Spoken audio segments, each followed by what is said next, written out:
Hey guys, it's Qsento, and today we're going to be taking a look at a Scoia'tael Guerilla Tactics deck that I made.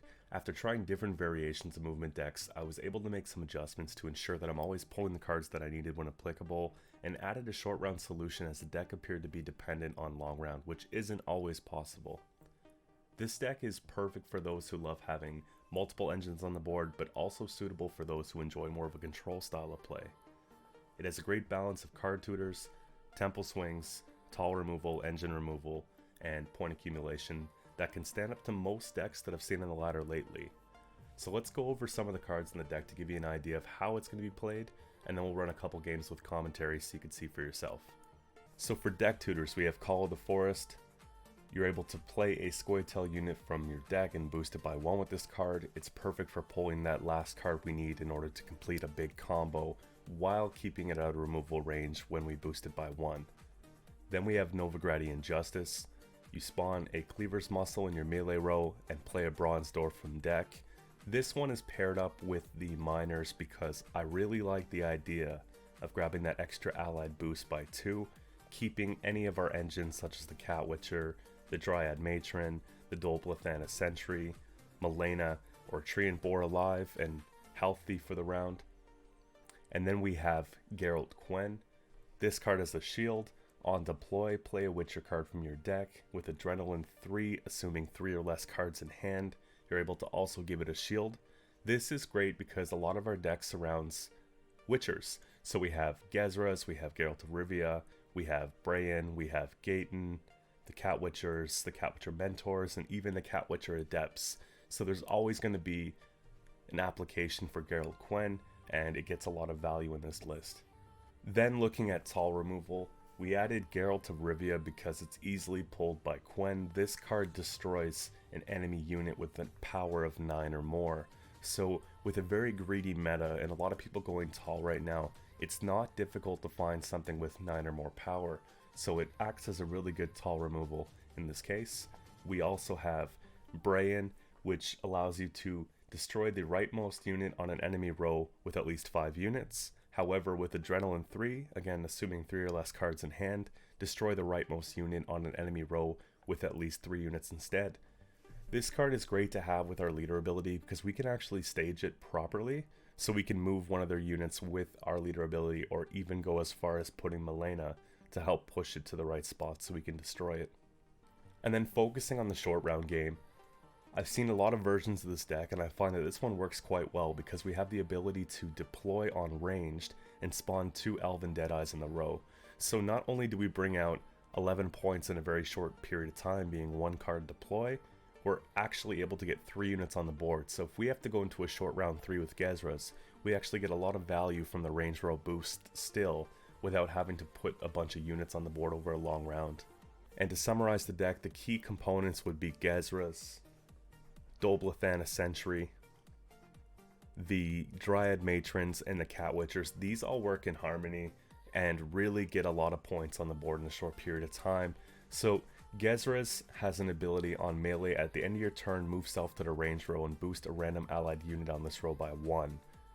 On the range row, it's able to move at the end of the turn to melee row and damage a random enemy unit on the opposite row by 1. Ideally, you want to play it with Adrenaline 3. So with Adrenaline 3, instead of a random unit, affect all other units on that row. So you could see how on one turn it's going to be boosting all the units we have on ranged, and on the next turn it's going to be damaging all the units that they have on melee.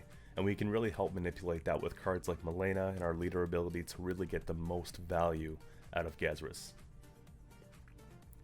With Dolblathana Sentry, on melee whenever an enemy unit moves, damage it by 1, and on ranged whenever an allied unit moves, boost it by 1.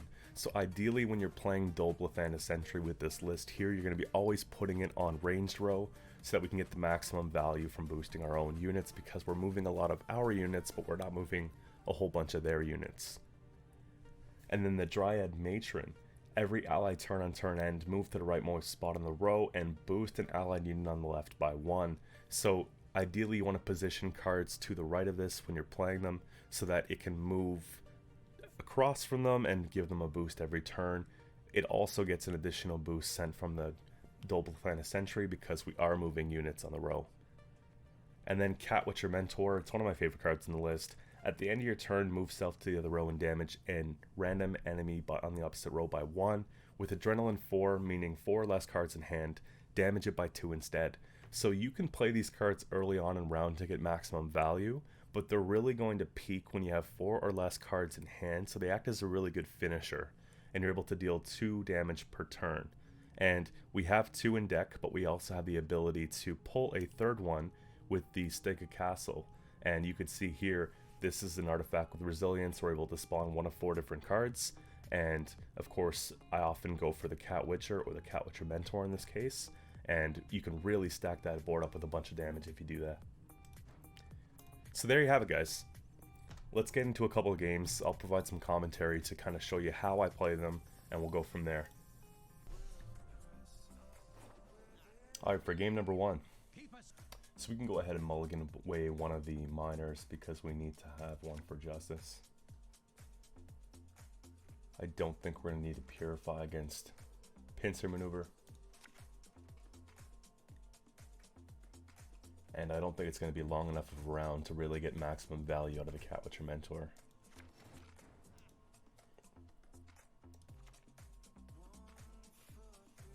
So it's looking like more of an engine-based round. Let's put down the Doppelfenna Sentry and just give it a boost so that it lasts here. And then we can get into playing the Cat Witcher Mentor.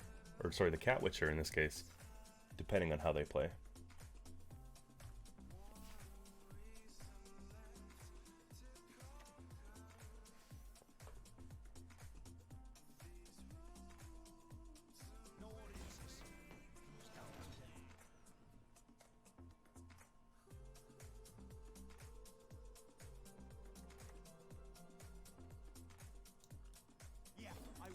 So we'll put that there so it comes back and uninspires that, take away the armor.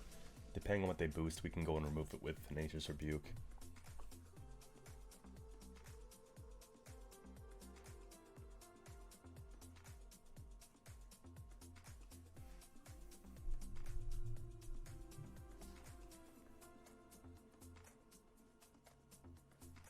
I haven't seen a lot of pincer maneuver. I'm thinking maybe they're doing like an Archgriffin deck.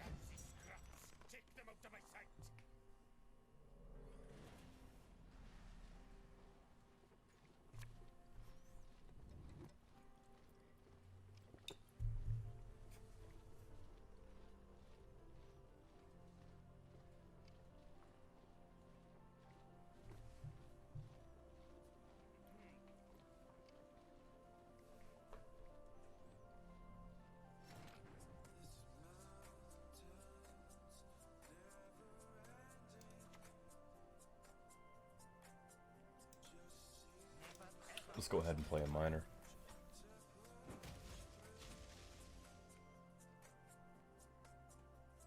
We have a pretty comfortable lead right now, so I don't want to go too crazy with it.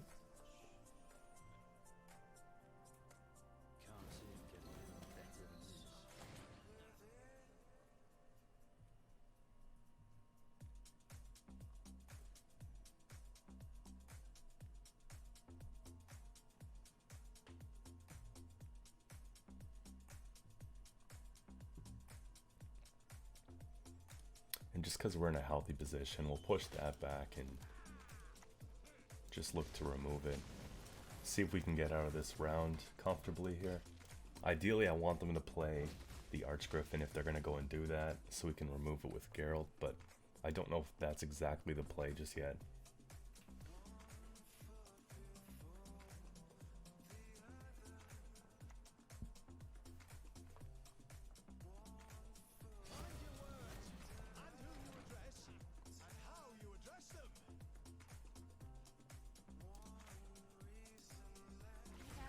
We'll go as far as playing Milena.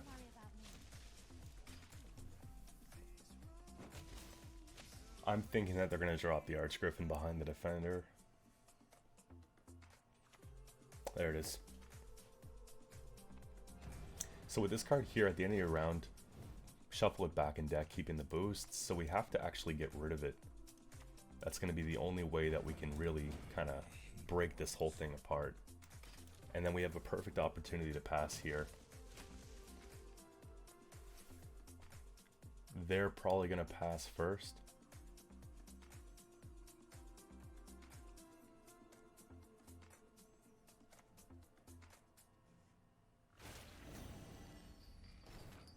that's fine. Adrenaline 4, we get a lot of value just off the engines going, so I think we can actually pass here safely and just kind of get some things going. I don't think they're going to be able to catch up in one turn, so we do win on even.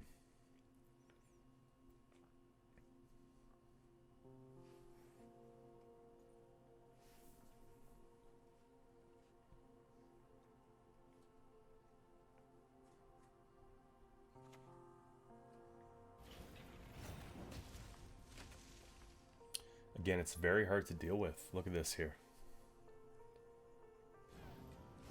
It's the Adrenaline 4 and the Cat Witcher that really gets difficult. And that's not going to be enough. And they could just play down to nothing and probably... Wow. Your heart will flutter like this bird, mad with fear. There you have it for game 1. So for game number 2, we're playing a mirror. Keep a stiff neck. We'll see what version of the deck that they're running and how we can kind of play against it. No need to purify against this matchup, and I don't think it's going to be a long enough round to really get the mentor value again. This looks good to me. Remove one of their engines, we have a couple of ours. Let's see what it looks like. Doblathana down. We gotta start off strong, assert dominance early on so that they don't challenge us too hard. Ideally we want 2 long rounds, but we have an option that they don't have, being the Vernissile, for a short round play if we need to. And they're just rocking straight up poison. See, I've never seen this one in a list yet, so... Oh, well, you can't poison Veil. That hurts. That's just too bad.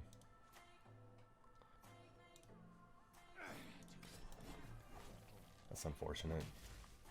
That gives us a huge advantage because this card's expensive.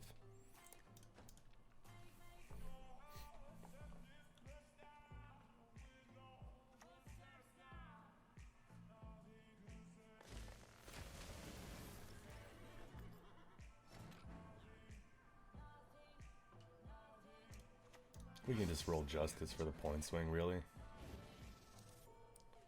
Like a pimp kid that can pass it dead.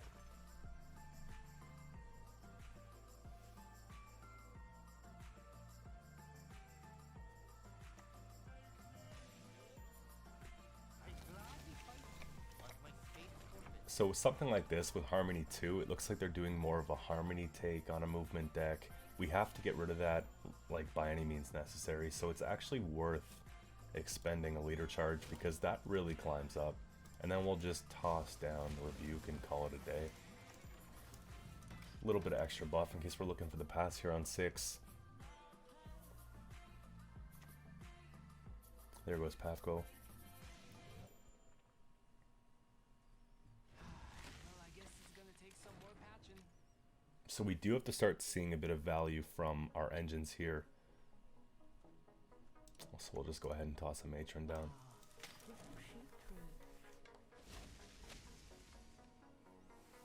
And it's slowly getting out of range from what they're trying to do. I might go as far as using a charge on the Pavko to take the round if we need to.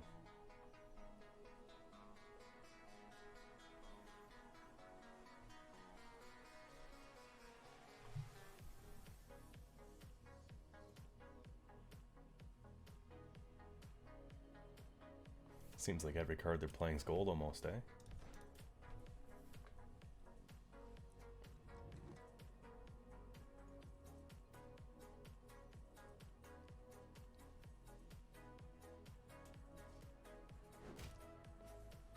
We have to be careful not to expend another Cat Witcher just because we already spent one.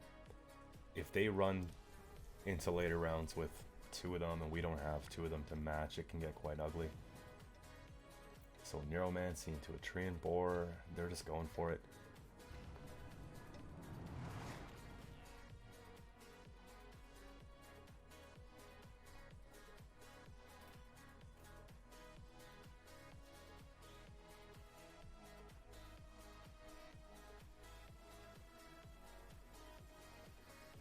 Realistically, I have the ability to play one more card. I just don't know if I'd like to here.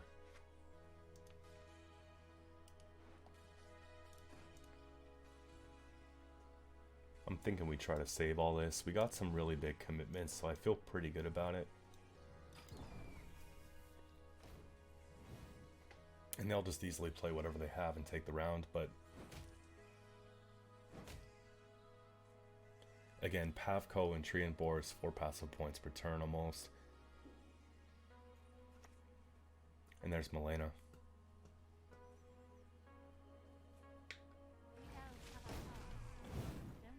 So the advantage we have here is that they played 4, 5, 6 gold cards in one round, whereas we played 2. I'm hoping that they don't have sort of the hand they need to really come back in round 3 and win, and I'm hoping that they pass here, giving us an opportunity to basically just throw down a card and take the round. So we got Gezra's endgame finisher, we got this to pull into Vernissal, we have a throw card, I guess you could say being the miner. I think we just keep this round. I don't think they're going to push. Yeah. There it is. Quick miner down. We're tied up. We lose last save, but it's not the end of the world. We still have a lot of good cards we can play.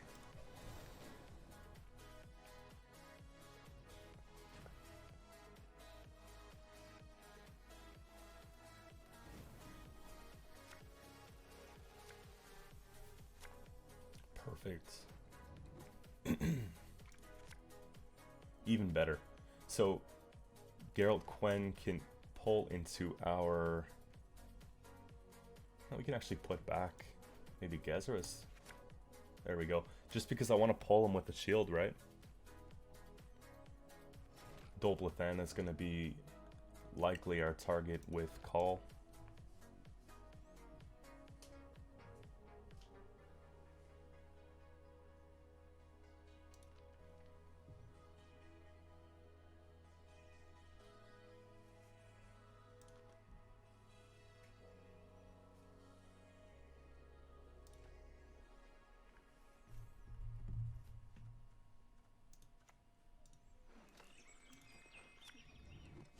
So what we'll do is we'll put it on melee, we'll kick it back to range so that it has the extra 2.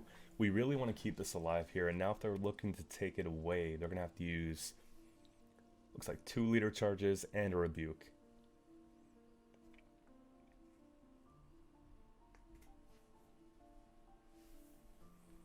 And then we can start getting some value from some of our other engines like the Cat Witchers and so forth.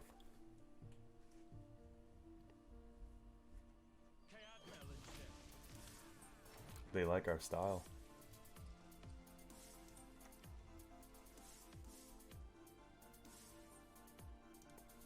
Are you fucking kidding me? Catnip instead of crowns?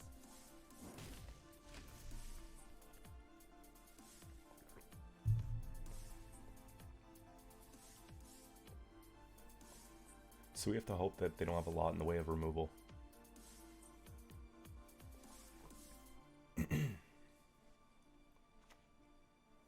Oh, double sentry. It's gonna get ugly.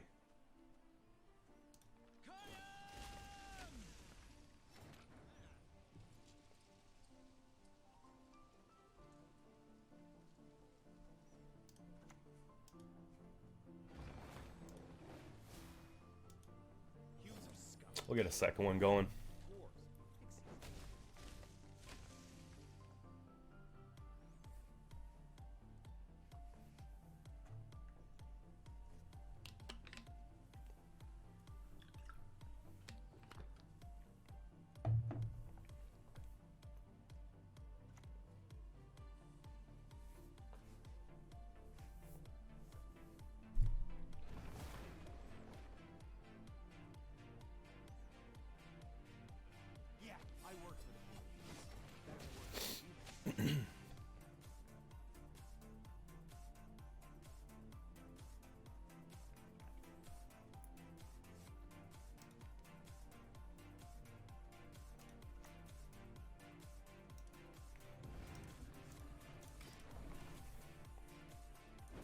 Get the treant warmed up.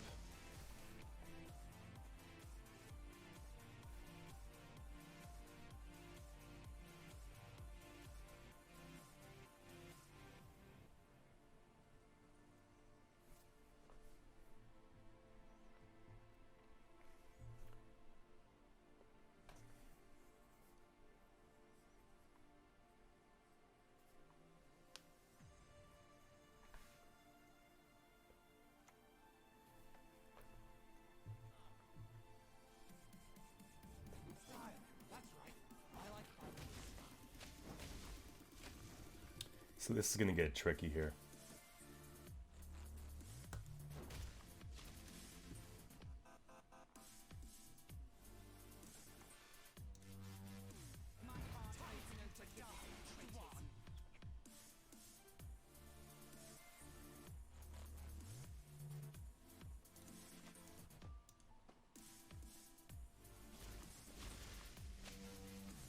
We gotta line up a perfect gain, so we're gonna put everything else besides this on melee, and then we'll just shift them all back after.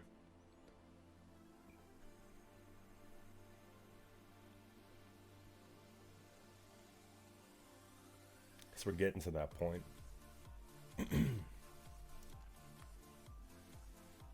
Adrenaline 3, we gotta look to remove one of these engines if we can.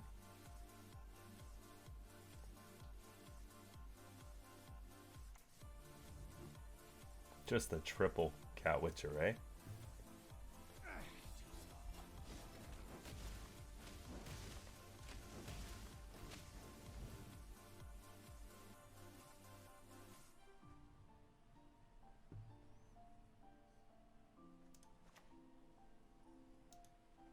gets easier, kid. Never enjoyable, but easier.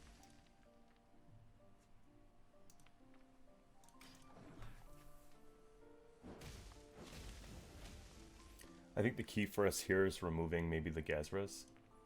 If we can have one and they don't, we're in good shape. 7, 7, and 4. They're gonna hit the either the melee row or the whew, man. Things just got interesting.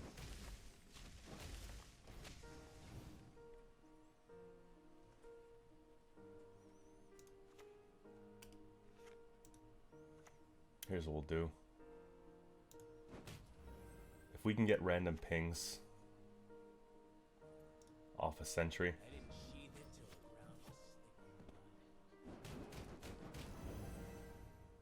Nice. I think we're just gonna move one of them out of the way.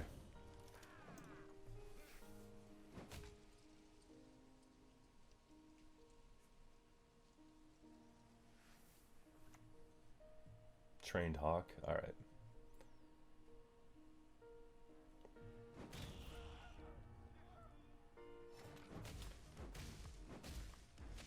Perfect. So here we go. Geralt Quen with the shield.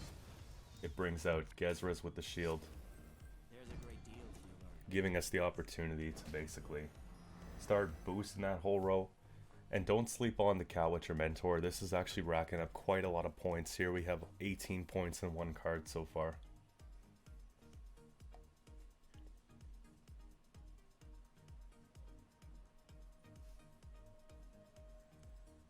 I would imagine that if they're doing the whole movement thing, their Gezras is coming out shortly.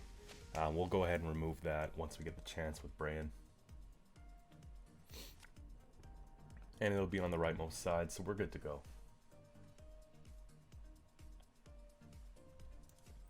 And then we have Geralt of Rivia for tall removal on the tallest unit that we have. There you go.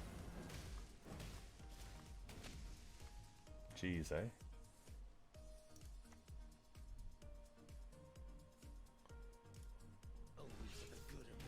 Take care of that one.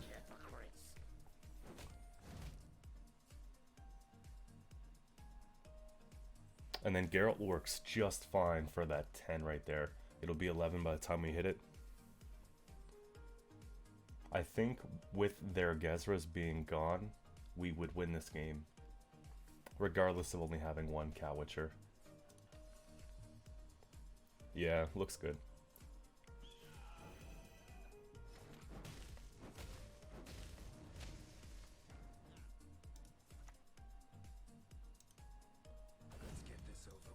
Oh, whoops.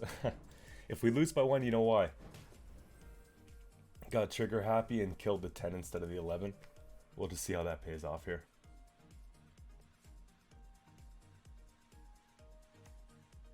Okay, perfect.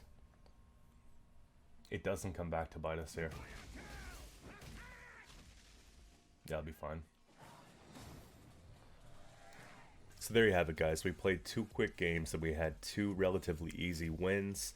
I'm going to be posting the complete deck guide on playgwent.com. So make sure you go check it out there. Give it a try and let me know in the comments how you like it. I do stream on Twitch every Tuesday, Thursday, Saturday, and Sunday at 8 p.m. Eastern Daylight Time. Come check me out there. It's a great opportunity to learn the decks as I make them, and it also gives the ability to follow along a bit closer because they have the Gwent Observer app, which basically allows you to see what's in my deck, my graveyard, and my hand without having to, you know, have me click on the cards. You could basically just look for yourself and kind of see why I'm playing things when I'm playing things in more detail. So hopefully you got some value out of the video. So thanks again for your time, and we'll see you again next time.